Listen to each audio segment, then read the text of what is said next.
All right, here we go. 3, 2, 1. Oh, fuck. I totally didn't clap then.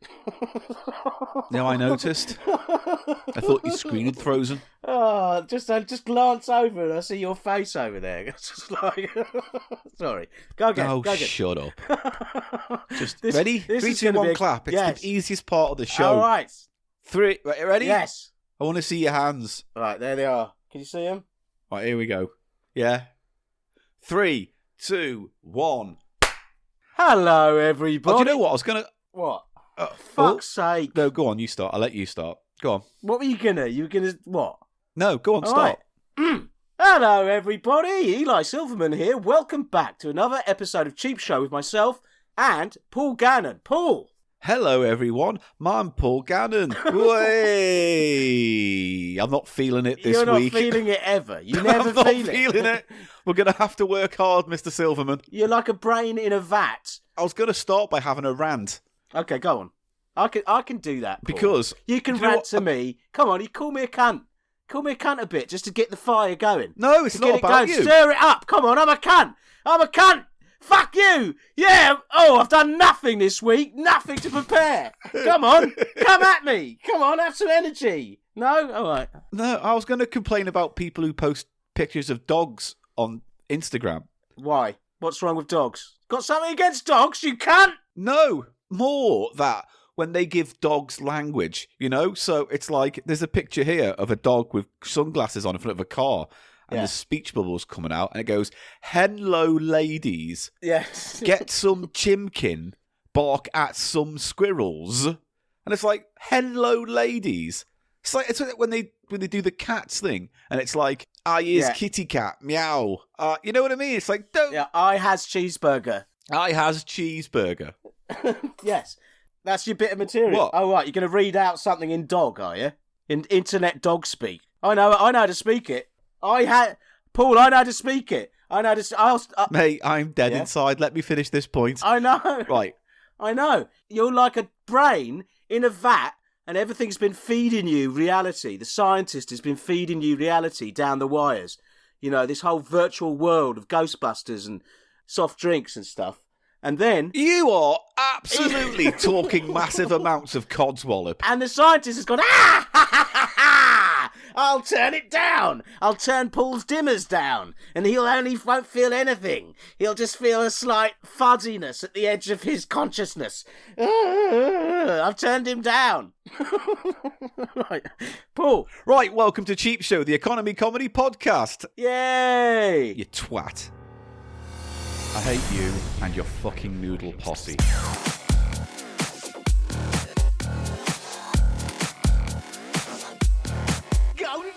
People love noodles. It's just a fact of Cheap Show you're going to have to learn to fucking accept. Cheap Show.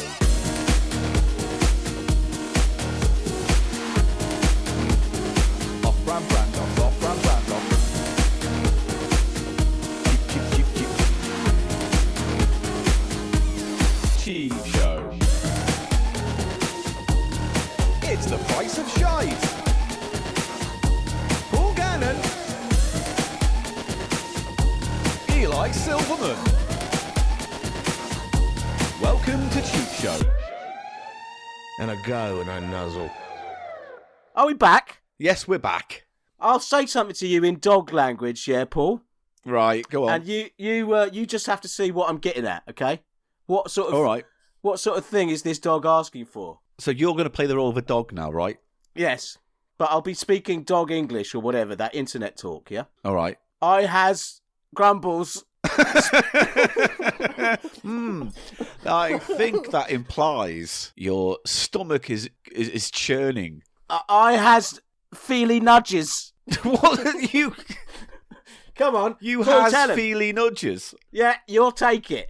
Because, Paul, this is a good segue into Yeah. what's happening this week. You can't do it. You're not feeling it. That's fine. There are two of us at the helm on this show, Paul, as you know. Yeah. And I think it's time for you to tell them what's happening this week with Cheap Show. What's coming up on the show, Paul? Well, what's coming up on the show is I don't know, because I spent hours editing Winky and doing all that, and our birthday weekend and the Twitch show and all that fun stuff that by the time we got round to recording this episode, with nothing in the P.O. box to collect, I'm all out of ideas. So I have decided to hand everything over to Mr. Silverman, and it's an Eli Silverman mandate episode. I'm sorry. Okay, good. Glad to hear it, Paul, and I think it's moving in the right direction. Oh no, I actually do have something. Yeah, well, do it. I allow you to do it, because I would like to include your thing in my new domain, okay? All right. Okay. Yes, you can speak. I has email. I has email. Email. I'm going mad. So read it out. Yes, last week. It's Winky related, is that right? We've got some follow-up Winky. Yes, it is Winky related. So cool. Our 3-hour episode went out last week. We're very proud of it. We hope you enjoyed the story. Jeff and Penny have since been in touch with me via email. They both enjoyed the episode, but they did want to clarify on a few things, so I thought I'd read the emails out. How about that? We're all up for clarification here on The Cheap Show. It's all about truth, justice, and sources. Truth, justice, and the Mayonnaisian way. Yeah, I like it. I'll go on the Mayonnaisian way any day. Yeah. Oh. Come on, you got to stitch it together. Yeah, stitch it together. Something about the mayonnaising way. Spoff. Come on. Spunk is like mayo, and and what? Going on the mayonnaisisean way could be spoffing off in a sandwich or something. Yeah, I don't quite know how it works, but you know, it's I had a walk down Mayonnaisian way the other day. Did you? Yeah. Yeah. What does that mean? I had a wank. Why did you just say I have a wank? Why do you have to have this conversation about you and mayonnaise? I don't know who you're talking to. Who are you talking to? I don't know. Do you have some guy you walk down the street with and tell him how you wank? Yeah. He's called Mr. Curious. Oh, I'd like to chat with him. Send him round my way. Hello? Yeah. Hello, I'm Mr. Curious. Good voice you've got. It's not a generic at all. But Mr. Curious, what are you curious about? Mate, don't you fucking dare tell me how to do a voice when all your voices are effectively different types of dog barking. So just leave it. Let it go. Is that Mr. Curious? His voice has changed. Hello. Yes, I'm Mr. Hello, Curious. Mr. Curious. How can I help you? Well, Mr. Curious, I thought you had a desire for knowledge. And so... I do. Did you want me to describe something to you? I'm curious to know how you tug on your main thud string. Well... Thud string! Thud string! It's funny you should ask that, because I have just been to Chudney Farm this morning, if you know what I mean, and I've pulled a great big of Chuffney cordage out of the cupboard, if you know what I mean. Chuffney cordage. I've just realised that now that I've handed this episode over to you, it's going to be packed full of fucking nonsense. Chuffney cordage all day long. Chuffney cordage, love it long. Oh, God. Right, let me just read this fucking email. Yes. Forget Mr. Curious. So who's this? Because he sounds too much like the Curious Orange anyway. Yeah, exactly. Is that from what? Is that from Lee and Herring? Or something. Yeah, this morning with Richard, not Judy. So moving on. Right, so here's what Jeff wrote. He said, what triggered Sherry not speaking was she was trying to screw with us, so we would do something stupid and might want to leave. Just like in reality shows, which I guess, but there's also an argument there to say that maybe she just got tired of it. Yeah. Next point. Jeff Wenke, or Winke, Wenk? Yeah. Jeff Wenk. Was like an Evel Knievel who could jump over cars at big truck events after we came down. Yeah. There are some videos online, apparently, of him in action. I saw one. Saw one. Did you? And he didn't seem to even attempt to jump. He was in a stadium and there was sort of all these sort of wrecked cars lined up. He didn't even seem to... he just hit the first car, went up this ramp, the bike hit the first car, and he flew over the whole of them. Like, flew off the bike onto a big mat. Oh, Christ. Yeah. It was crazy. God almighty. Was that what Penny was talking about in the interview then? It must have been. Yes. Yeah, I think I saw it on her Twitter feed. Next point he wants to make. I had my apartment still in Santa Monica and I told JW he could move in with me until we found a place. It was about 6 months when a family friend who was coming to visit me from New York, really someone who I was interested in dating and getting to know, until one day I went to work and Wenk had sex with her, so I kicked him out. He then got pulled over a few times, did not have a current license, and told the police he was me because we were both the same height and build. I had to take him to court. Fucking hell. So is this Winky? Jeff Winky? This is the stuntman guy, yeah. Yeah. Wow. Those guys, those stuntmen guys, all seem to have sort of quite difficult personal lives, don't they? They've got this weird sort of compulsion. It's like a death wish thing they've got, isn't it? Well, I mean, I don't know. Well, he sounds like a bit of a... What other Jeff is saying there is he sounds like he was a bit of a... Well, he took him to court for pretending he was him, you know? Well, yeah, but what I'm saying is, I just think at that time when, you know, they're quite young and they're building their careers, they're getting by hook or by crook. So, you know what I mean? It's just... Yeah. I don't know. Yeah, he sounds like a grifter, that's for sure. But yeah, but the impression I got from everyone was that everyone was kind of grifting. Do you know what I mean? In that whole scene, everyone was just trying to get something, weren't they? I mean, there's a few other points, nothing of note to read out, but there's also he says he did roll with the punches with Lynn because I was the self-proclaimed spokesperson of the remaining 4. I was trying to get to know Lawrence to figure him out, even though he was eccentric and a narcissist. So again, he's reiterating he doesn't paint Lynn as all bad or all good, does he? He's saying he was sort of a complicated character. He must have been charming as well to a certain extent, mustn't he, Lynn? He gets people to do stuff for him. But he's rich. It's not like he's charming and poor and gets people to do it. He's charming and rich, where I think it's probably an easier argument to have. Yes, yeah. It always helps if you're arguing with a big wad of cash. Perhaps in your front of your trousers, just sticking up over the belt, like the wad is sticking up over there, is nestled. Come on, mate.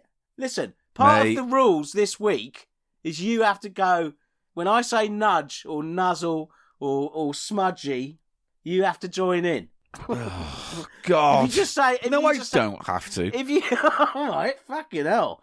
You're a petulant child sometimes, aren't you? If you just have a stock phrase. When I say something, nusselage or something like that, you just say rab rab. All right, let's give it a go. Yeah. So perhaps you could stick your wad of money. It's very, very persuasive. You stick your wad of money in the front of your trousers, and it's all nestled down there. It's all nestled. Rub. Yeah. Ooh. Rub. Crazy. Right. Ooh, crazy. Right, here's what Penny said. She wrote a few little emails about amendments and things like that, but when she's listening back to the interview, she sent me an email saying that Jeff was a bit of a cad, and he can't believe he gave intimate details of Wenky and Sherry hooking up. I can't remember, did he say that? Was that who he was talking about? Yeah. Oh. I mean, come on, Penny. It was 40 years ago or something, wasn't it? I mean, come on. Yeah, and then she didn't like Eli calling the place of intimacy the bone pad. She was a bit... Why? That's what it was. Come on. Okay. She also said I was obsessed with shit. I'm not obsessed with shit. I've got a healthy interest, you know. That sounded bad. Healthy. I'm not obsessed with shit. I has poop burger. I has meat burger. Rub. Oh, now he's into it. He's into it. Yeah, I'm getting into it. I'm finding the rub of it. So yeah, she said it's not a bone pad. It was just for breaks and bathrooms. And no, Eli, Jeff Olin did not get the cream of the crop. Jeff Wenk was the handsome Midwestern hunk. Jeff Stewart was adorable and funny. And Jeff Olan was what we like to call thirsty, if you get my meaning. Yes, that's I do, Penny. But what I said is that I didn't say you suggested that Jeff got the cream of the crop, and he said quite astutely, "I got the cream and the crop," meaning he took whatever was coming, vag-wise, took it to the bone mate, pad. do you have to put it like that though? Fuck me. Vag-wise, just don't speak about people in regards to what anatomy they have. Vag-wise, that could be like a feminine health group at your local GP. Or it's the worst CITV show of the 80s. Vag-wise. Yeah, Vag-wise. With a bunch of kids. We're going to be Vag-wise. I don't know what it even means. Rub, rub. Rub, rub. Good. It's just working for you, this rub. Overall, she said she loved it. Eli's brains in the gutter. Fucking why am I considered to be the dirty one? And she thinks Jeff might be slightly embellishing his sexual exploits. Anyway, that's it, kind of in a nutshell, without going into all the details. But, it's nice to have them reply and clarify on a few things. It's a bit Rashomon, isn't it? It's a bit there's going to be no universal truth because everyone's opinions and points of views are different. Absolutely. And I mean, if you just focus just on the competition itself, you've got all the different viewpoints of all the contestants. And then Penny's got a different viewpoint, and obviously, there's events that happened that they both witnessed, and it's like any story, Paul. There's it depends who's telling it. And in my version of the story, I was just reading between the lines. It was a fucking boning station, wasn't it? Great stuff. All right, well, as of now, Eli Silverman, as of right now, you are now in charge of Cheap Show. I'm handing it over to you.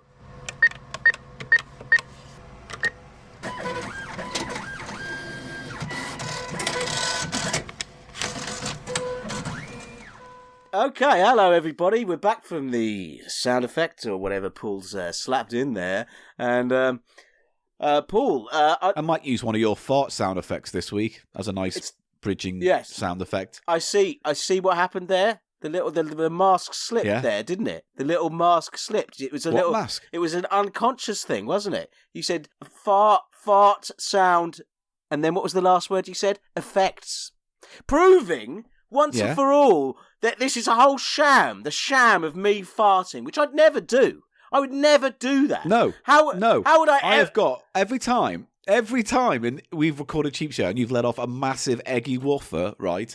And I've recorded it. Objection. I've kept the little folder on my hard drive of all your collected sound farts. Effects, but you described them as effects. So you've revealed that you've been... Now that I do, they have been transformed from diegetic sound to non-diegetic sound. You've created them using sophisticated MIDI software. No. Yes, you have. You created them using technologically shitty software called Your Guts.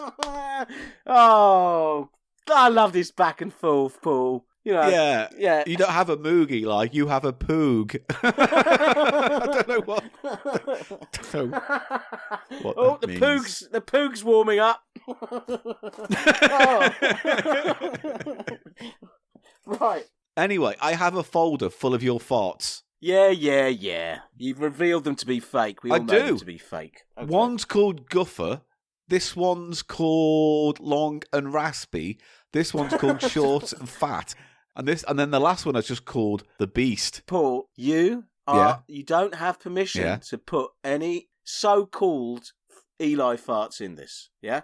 You're going to toxify the episode. I know what you're going to do now as well. They're going to be endless. It's going to be endless fart sound effects now, isn't it? Echoing around my head. No, Paul, make mental note. Put fart sound effects in now. Now, we're going to start with a little bit of a cheap eat segment. It's the section of the show, ladies and gentlemen, which we taste cheap food stuffs. We are lucky enough to have a fantastic listenership, fandom, whatever you want to call it, and they've sent us all this stuff. They know my peccadillos, yeah? And,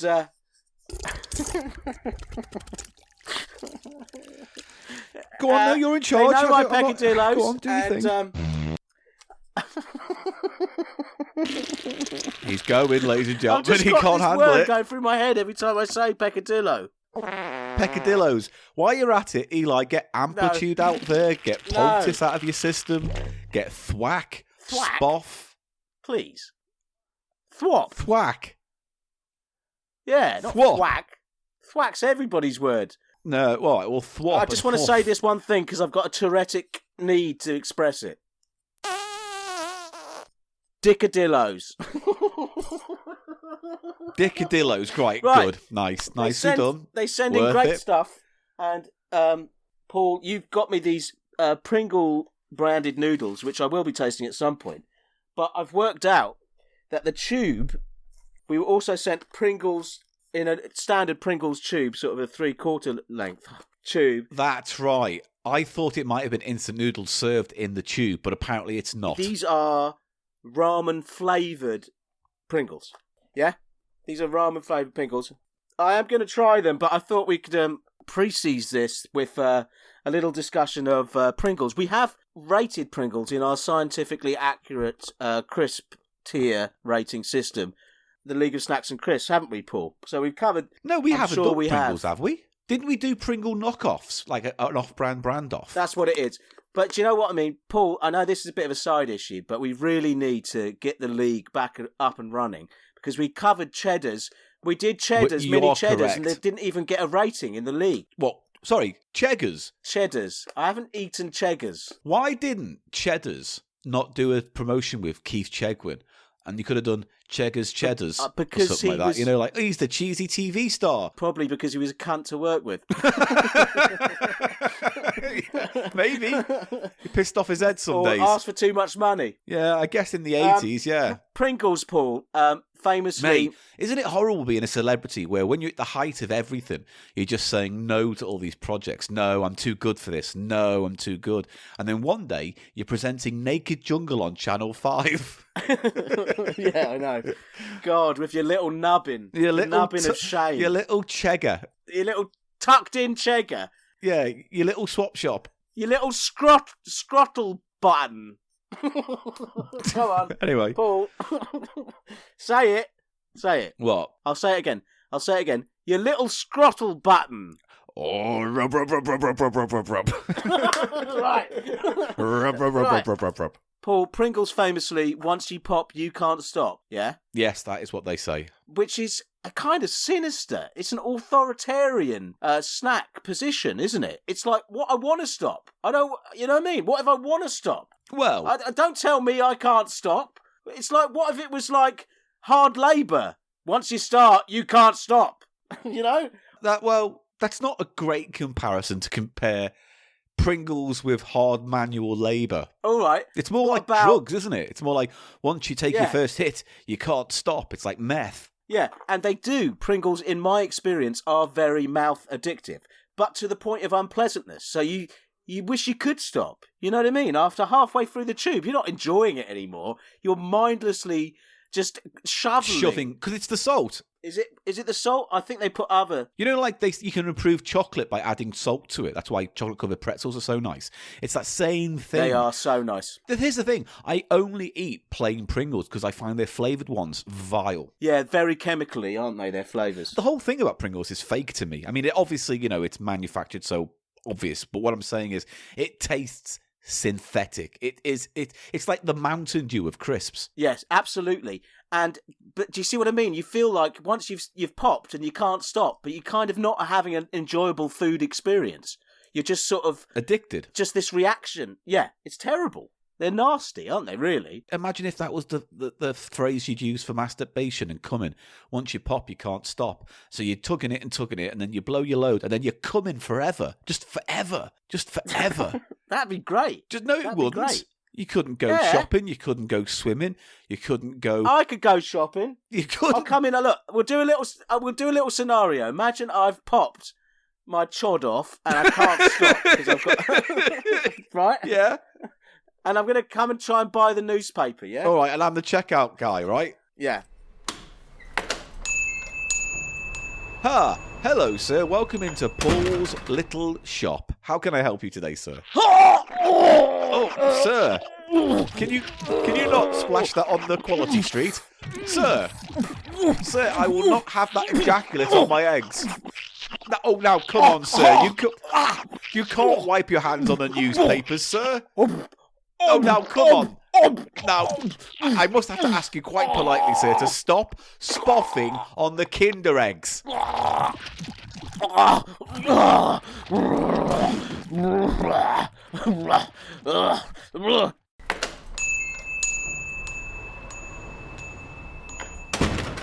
Carol, get the mop. Right. But okay, Carol. I can only think of two girls' names. It's Barbara and Carol every time. Oh no. Do you know, were there any significant people in your life with that name? No, not at all. Okay, strange. So these are ramen flavoured Pringles. I have Nice. actually tried some more, and Pringles seem to have, similar to Kit Kat, they seem to be able to endlessly do limited editions and different flavours all over the world, it's like don't they? They've got Biffo did with Ashens on Digitizer a few months ago. They did the kind of strange Pringles. It was like prawn cocktail and spicy king prawn shrimp fish whatever. You know what I mean? They do everything. They do absolutely everything, which is to be lauded, I guess. It's nice to, in many respects, you could say a Pringle represents the flavours and meals of the country that they sell that brand in. So, the Mexican Pringles are going to have different array of flavours to the British. Yes. And that is similar to, very similar to instant noodles, which is perhaps also another reason why there's seems to be so much overlap between Pringles and instant noodles.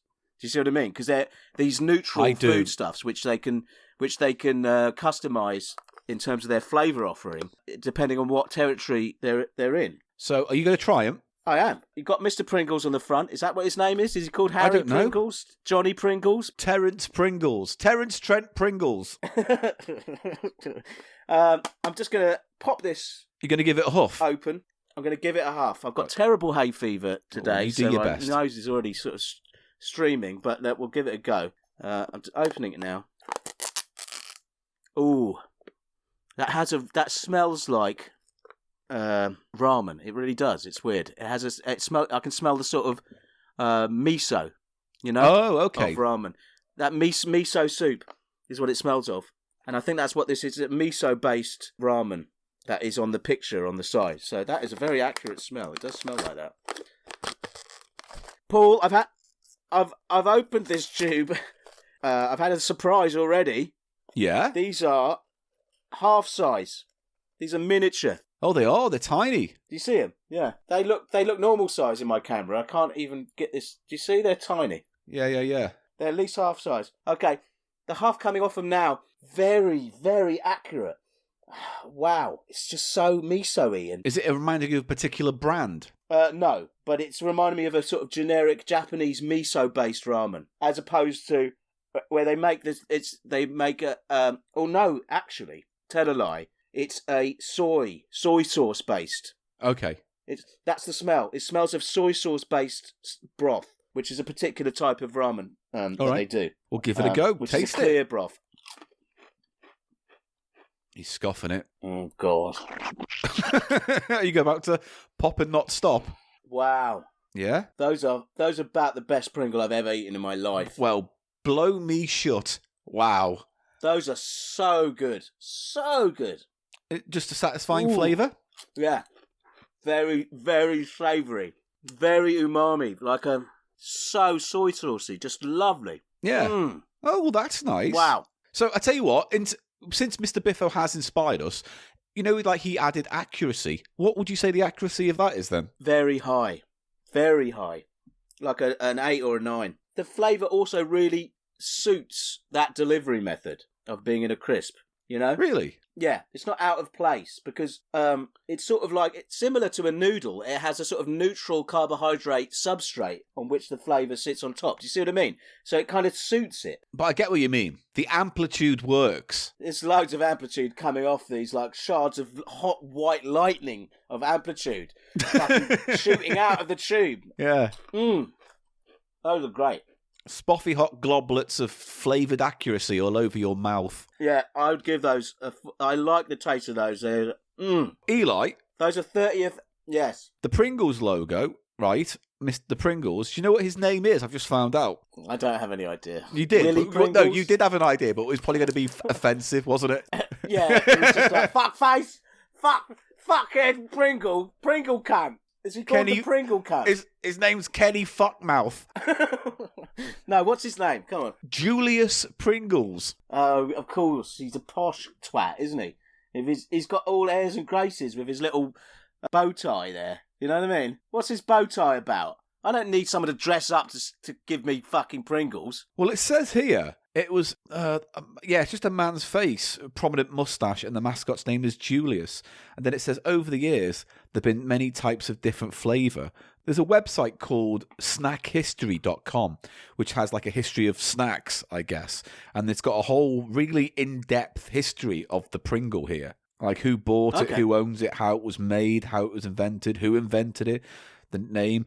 Here is a list of the different flavours of Pringles, right? Okay. Bacon, jalapeno, cheddar and sour cream, barbecue, lightly salted cheddar cheese, salt and vinegar, salt and pepper, crushed pepper, sweet mayo, prawn cocktail, sour cream and onion, pizza, extra chili hot and lime, salsa, buffalo ranch, chili con queso Pringles, white chocolate, milk chocolate, ranch, screaming dill pickle, cheeseburger, hot dog, honey mustard, Is cheeseburger, loaded baked potato, Memphis barbecue, blueberry, onion, tangy buffalo, blazing buffalo, multigreen farmhouse, Grand Canyon French fries, caramel butter, extra pepper, garlic seafood, grilled shrimp and garlic, salsa de chili habanero, Nashville hot chicken, sriracha, zesty southwestern cheese Pringles, French onion dip, soy sauce, shimmer, cinnamon, top ramen, hot and spicy, French onion, Robin. taco I've got a hot and Robin. It's cheddar, a throbbing. salted caramel, My Robin. seaweed, turkey, My Robin is throbbing. finger-licking hot braised Robin. pork, balsamic vinegar, Fuck me. grilled shrimp, sausage, lemon and sesame, ketchup, Sausage. pigs in blankets, beef kebab, Pigs. New York cheese I'll put my fries, pig in a blanket. extra hot chili, salsa fiesta, fiesta chili, Italian cheese, margarita pizza, smoky bacon, cheese and bacon, cheesy, bacon, bruschetta, Spanish salsa verde, extra spicy, hot paprika, sweet and tangy, smoked salami, spare ribs, prawn cocktail, chili steak, paprika, funky mustard, funky soy, mozzarella, bacon Caesar, barbecue chicken, mayo potato, lemon and sesame, keema curry, Indonesian satay, crab flavour, soft shell crab, cheese carnival, Bangkok grilled chicken, mac and Carnival? cheese, bacon mac and cheese, German sausage, wasabi and soy, peri peri, blueberry, hot chili, spring onion, You've already spicy said barbecue, blueberry. Thai green curry, You're reading all them out American again. barbecue, cinnamon and sugar flavour, white chocolate peppermint, pumpkin pie, Mexican layered, slow cooked barbecue, chicken Please. taco, grilled ham and cheese, Please southern stop. fried chicken, Please. sweet chili chicken, butter popcorn, devil hot, taco night, cheese and onion. Again, Taco night. Pizzalicious, chili So many cheese, of these sound like a sex chipotle, act. spicy guacamole, corn, spaghetti God. flavour, flake grilled steak and caramelised Please. onion, red chili chicken, Stop. flaming chili. It just goes on and on.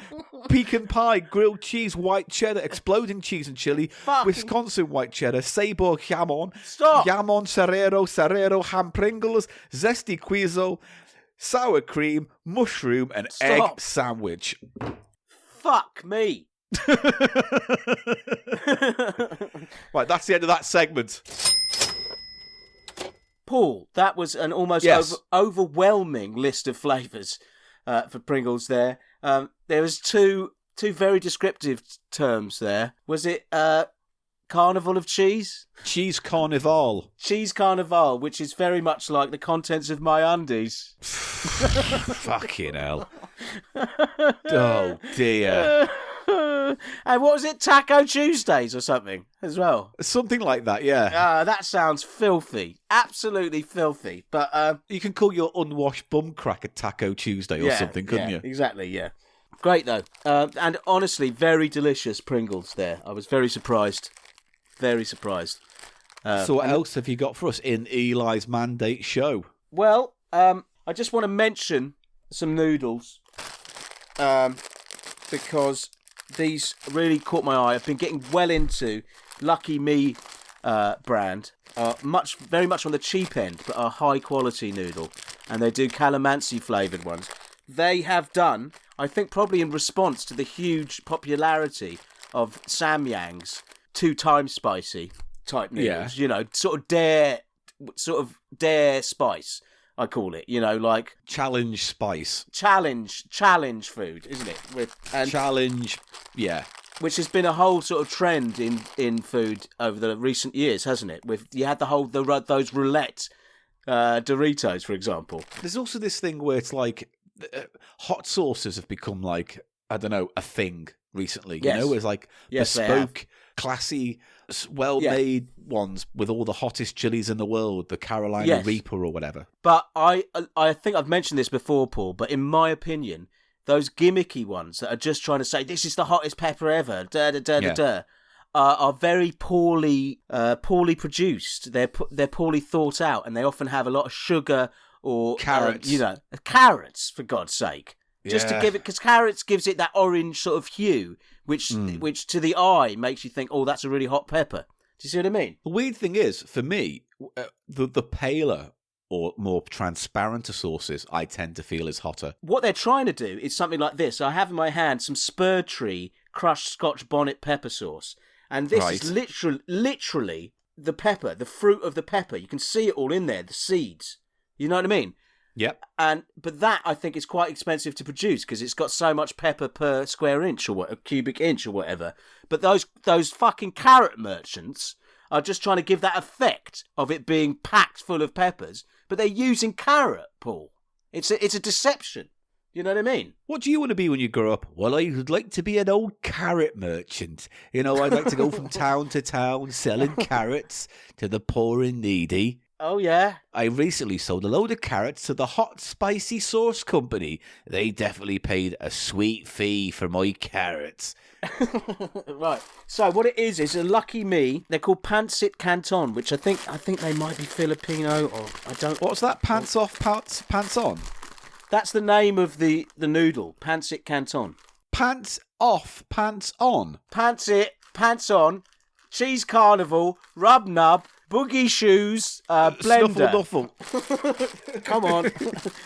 No, this is a lucky me, and it's an extra hot chili one. Is it so hot it might blow your pants off? Yeah, and it says best served hot on it. It's like, yeah, we know that. I should have a T-shirt with that on that says best served hot. But I'm very interested to see if that in any way comes up to the mouth-destroying intensity of the Samyang 2 times spicy chicken ramen. Well, that's something to look forward to. We've also got those Pringles noodles to, get done. So there's plenty of Pringles stuff to come. Next time I do a noodle review, I think those are the ones we should do: the Pringles and the extra hot Lucky Me one. Yeah. Good. Just a little sauce reportette.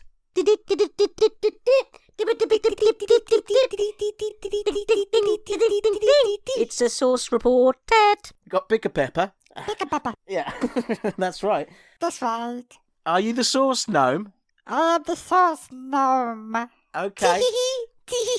I like having you around, little gnome. Oh, it is good here. It's good. This is your other voice. I Very came good. from all over the world. Where did you come from today? I Where did you come from the today? world of saucy loop loop. Oh, good. Now, you'll be interested in this little sauce gnome. No, I'm done with that character now. It was too hard to do. I've given up. Pick a pepper sauce, which is Pick a pepper. it's Jamaican. Now this, Paul, Yeah. it's a brown sauce and it's extremely fruity. Imagine basically HP sauce yeah. or a brown or Daddy's brown or whatever. Yeah. It's a little thinner, a little more watery, but just a lot more fruit. It packs a fruit, really sweet fruit burst. Yeah. And it got me thinking. Brown sauce is one of the universal fundamental sauces because it's sort of a version of a fruity brown sauce in lots of cultures, isn't there? We have it, HP. Yeah. And the Japanese have it, don't they? They have something very similar, but it's much sweeter, again, than the British. Their brown sauce. And the Jamaicans have it. They're all variations on a theme, sort of. What's your favourite brown sauce? I mean, I do like HP. I love HP, I have to say. I like it with a nice big sausage. But, Paul, believe me when I tell you, this pick-a-pepper sauce could replace HP in every application, any application you might have for it. A fried egg sandwich? Absolutely. It's like a hypercharged HP sauce, this pick-a-pepper. Well, I'm looking down at my lap, Mr. Silverman, and I can definitely see a flavour tenting happening down there. You can see a flavour tent. Yeah. Now, it does... The main difference, I think, between, apart from the viscosity, is that this pick-a-pepper sauce has a little bit of a kick. A little bit. Okay. Not a lot. But a very... Not an off-putting amount. No, not at all. And just to end this little reportette, I've got another pick of pepper sauce. I tasted this on the Twitch stream the other night by pouring it into my mouth directly. Yes. Like an absolute Beast. badass. This is Pick a Pepper brand, but this is their spicy mango sauce. Now, this is packs a lot more punch than the normal Pick a Pepper, and it's got a mango flavour. That is absolutely delicious sauce. See, I can't even imagine what that tastes like right now because the mango's so sweet that I can't see how that. I don't know. I'm very keen to try it. It's very good, and on the neck of the bottle here it says for seafoods, cheese dishes. So if you had those Pringle cheese carnivale, you could douse them in this. Yeah. Salads, gravies. You can add it to gravy as well. Well, Eli, I've got to be honest with you. I'm bored as fuck. Come on, mate. What? It's lockdown Britain, isn't it? You know, you've got to do what needs do as you got to do as you needs to do. as the needs do as the needs must. Yeah, needs do, mate.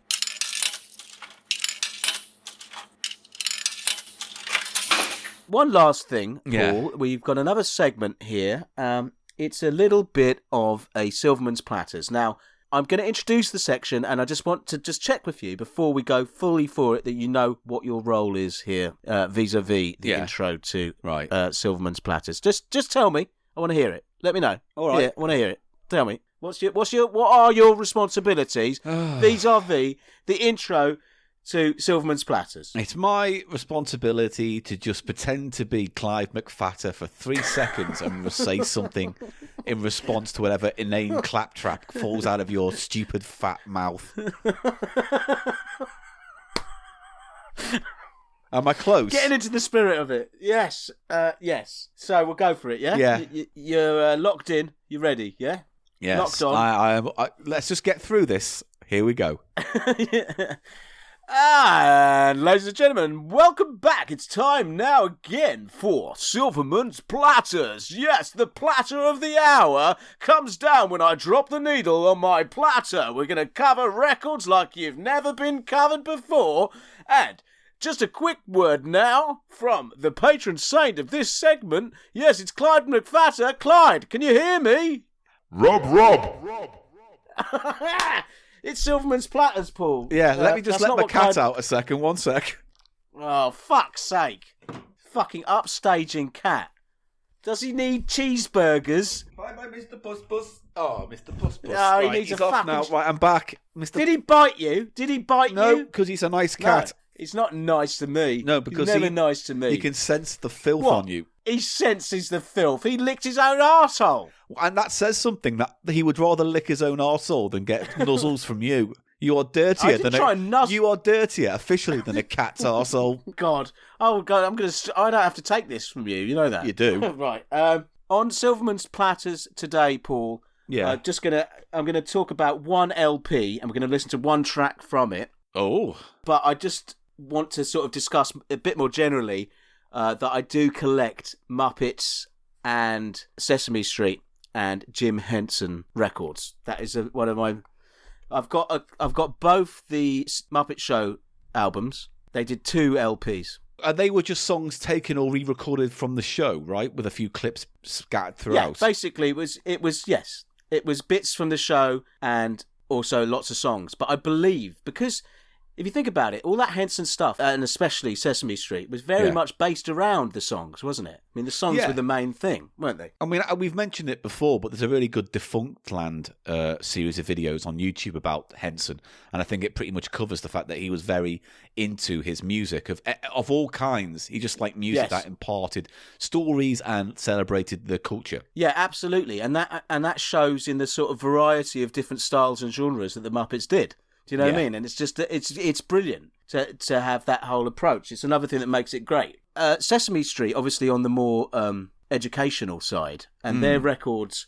One of the big problems with collecting Jim Henson-based LPs is they were for children, and a lot of them, the copies, some kid in the 70s or 80s has just literally stamped all over it. Oh, yeah. They're not treated well. Terrible. I've got a Big Bird bedtime story record, which is practically unplayable, but it's very good. This one, however, the actual LP is in pretty good shape. Well, what is this one you've got right now? The LP I'm going to discuss a track of is Having Fun with Ernie and Bert. Is it sexual? No, it's not sexual at all. And it is all stories and songs featuring Ernie and Bert, but a lot of the other characters from Sesame Street appear on this. And basically, my 3 other favourite characters, who are Grover, Yeah. Oscar the Grouch, who I model my whole Existence life after, on. and who's the other one? I don't know. They're your fucking favourite characters. Grover, Oscar the Grouch, Big Bird, who isn't my favourite. So, hang on. Are you saying that you're more of a Sesame Street person than a Muppets person? Definitely. Fine. Definitely. I personally think that the Sesame Street is his highest achievement. The classic Sesame Street bits. Oh, yeah, Like- yeah. I'm personally always very fond of, like, the middle couple of series of the Muppets, maybe, like, seasons 2 Yeah. to 4. I don't know. It's just, that's exactly the kind of thing that tickles all of my fancies. So the front cover of this LP has Ernie and Bert. I always thought them as Bert and Ernie. I wonder why on this it's Ernie and Bert. If you thought of those two characters, that pair, which name be would come Bert up and first Ernie. for you? Yeah, weird. This is Ernie and Bert. This is what I'm saying, though. Maybe it's a contract thing where it's like Bert and Ernie on TV, but like any other subsidiaries, like movies, spin-offs, albums, Ernie gets to have his name first. It's just in the contract. The photography on the cover is absolutely fantastic. You can really see the texture of the puppets. Yeah. Do you know what I mean? And that sort of, it's like it's almost frayed. Do you know what I mean? That sort of frayed, almost worn down in that sort of light, the sunlight. It's really hard to describe, but the texture of the puppets gives me a nostalgia hard-on. It's good to know that now I can look at your collection of Muppet albums and know they give you a massive throbbing in the cockage department. No, it's not. Just a metaphorical hard-on. Do you get in a terms big of my- bird? Is that what it is? You lie there and you go, oh, big bird. I'd like you to snuffle my lupicus. Yes. My fucking imaginary elephants. You can fucking snuffle my lupicus. He's a mammoth, thank you. Imaginary mammoth. He doesn't have tusks. Yeah, but elephants have tusks as well. Oh, they're fair enough. He's a tuskless mammoth. Anyway, what track are we going to listen to from this album? Now, I just wanted to say one other thing, Paul. Oh, fuck.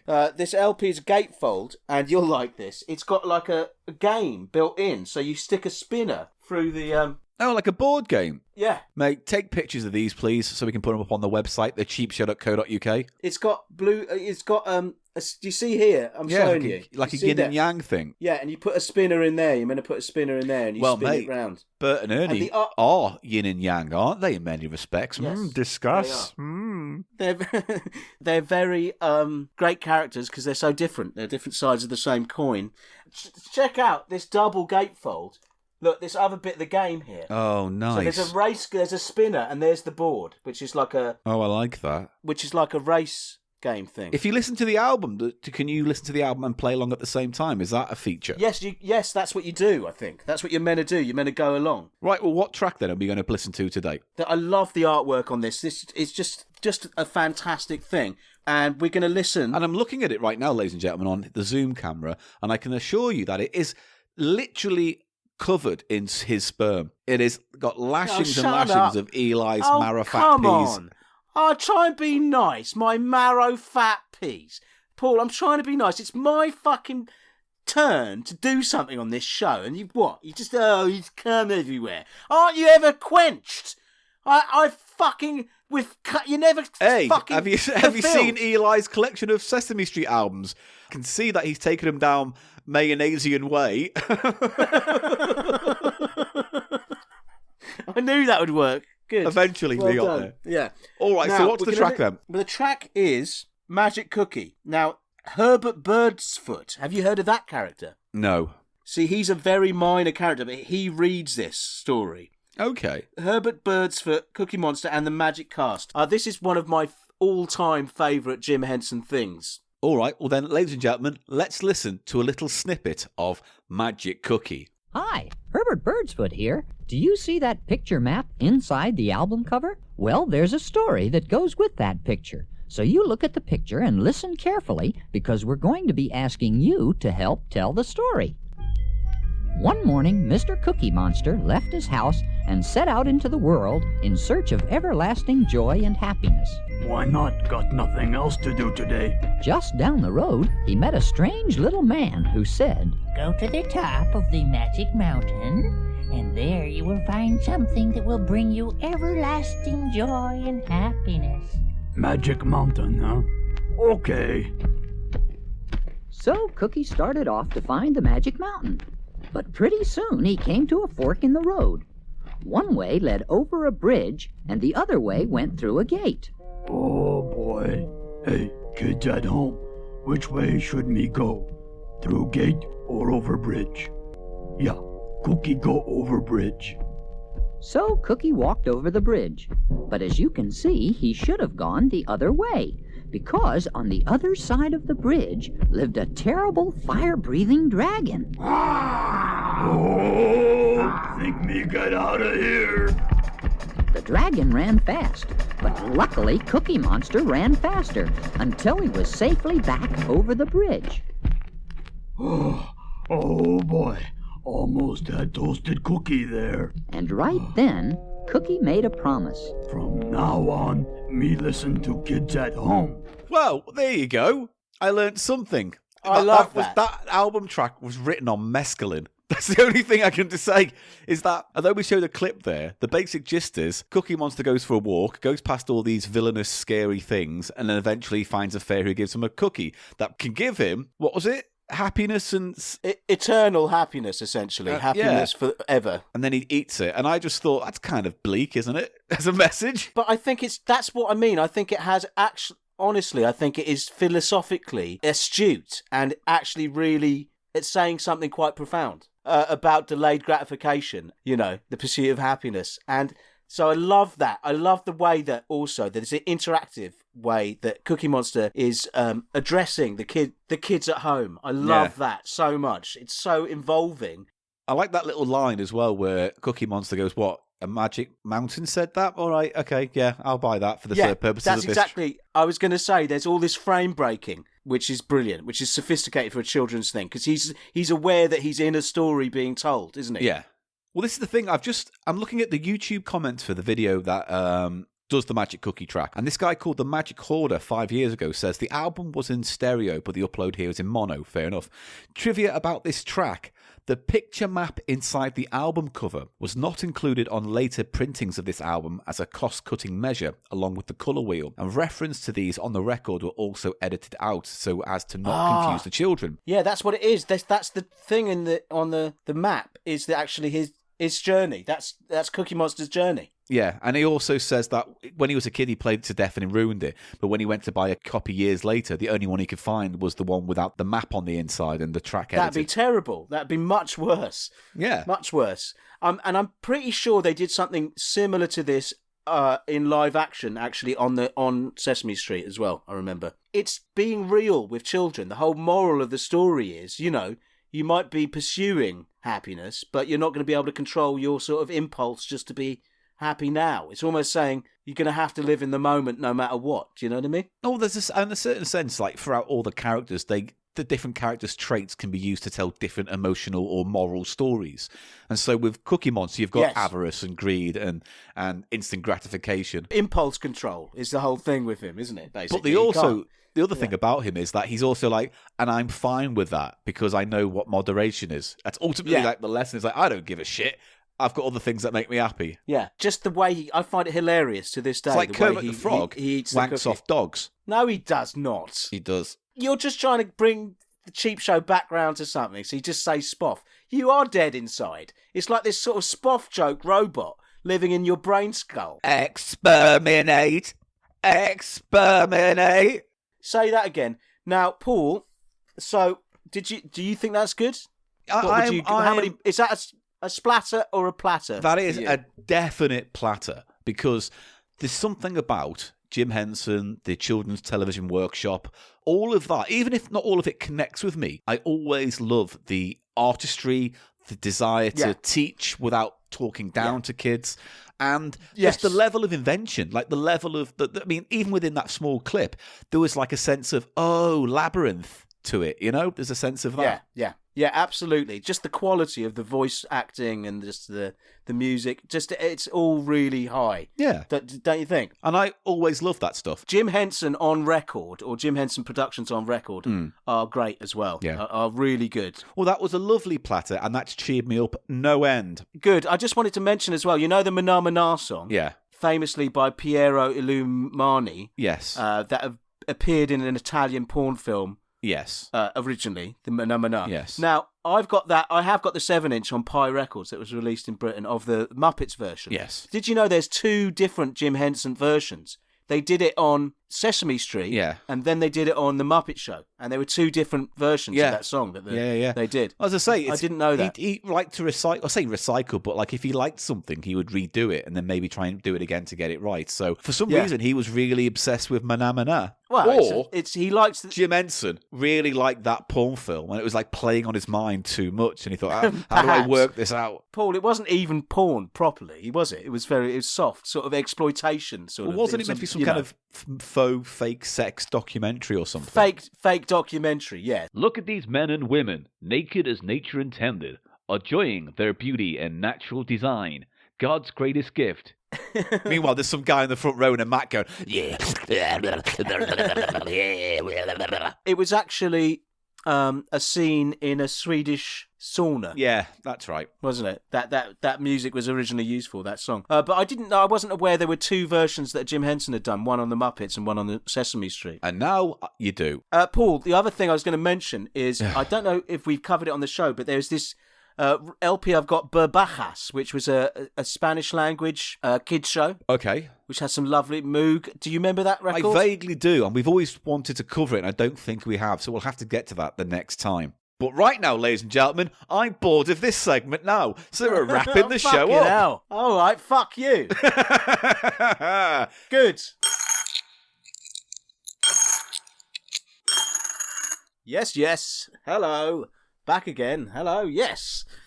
Well, did you like that, Paul? I did some sauces and, Eli, I've had a little bit of time to think. I've mulled over your contributions, what you brought to the table, your energy, your excitement for the project at hand. I've factored in what you brought, the little items, and overall, after looking at it scientifically and breaking it down mathematically at what you've done, I can safely say that this has been the most awful thing I've sat through in absolute years. Oh,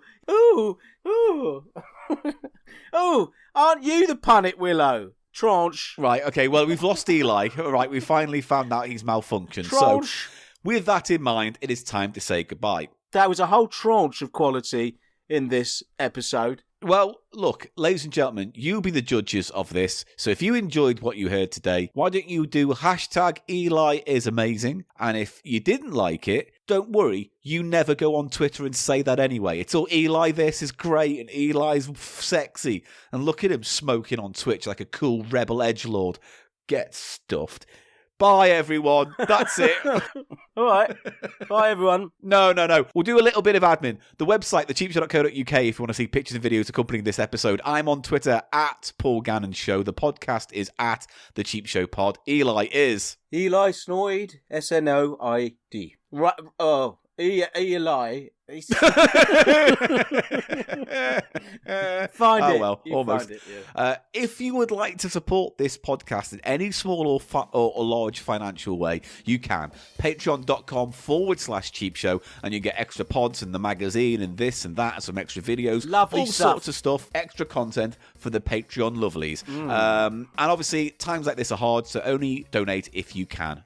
Please don't put yourself out. Other than that, spread the word. We're on Facebook, we're on Instagram, all the usual places. Look for Cheap Show, you'll find us. Other than that, thank you once again, Mr. Silverman, for being my darling co-host for another episode of Cheap Show. Thank you, Paul. Bye, everybody. I know, actually, all jokes aside, I know we rushed this together and I did put all the emphasis on you, but all jokes aside, Eli, you are a fucking prick. Fuck you. I just Fuck want to off. get that. Yeah, Bye, fuck everyone. off. Yeah. Bye.